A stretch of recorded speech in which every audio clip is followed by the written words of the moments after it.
In today's video, I'm going to teach you how to delete Grammarly account. If you've decided it's time to close your Grammarly account, I'll walk you through the exact clicks, explain what you'll see on screen, and share a few quick tips so nothing catches you by surprise.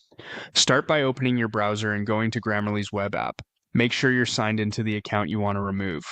Once you're in, look for the profile or account area. Depending on your layout, you'll typically see an account option either in the left sidebar or near your profile picture at the top. Click Account to open your account settings. Inside the account settings, find the option labeled Delete Account. It may appear toward the bottom of the page or within a Security or Account Preferences section. Select Delete Account.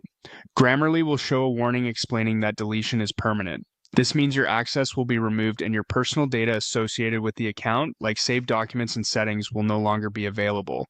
Take a moment to confirm you're working in the correct account before moving on.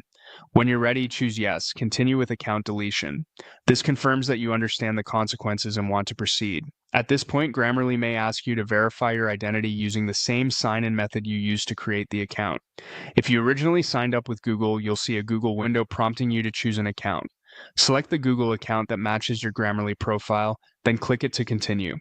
This step simply links the confirmation to the right profile and helps prevent accidental deletion of a different account. After verification, Grammarly will process the request.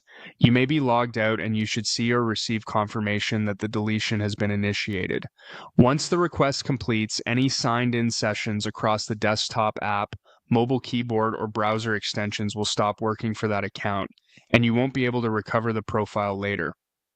If the option to delete doesn't appear, double-check that you're viewing the account settings for the right profile and that you're not in a managed or organizational workspace where deletion might be restricted. That's all there is to it. Head to the Grammarly site, open your account settings, choose Delete Account, confirm with Yes, and if prompted, pick the matching Google login to finalize the process.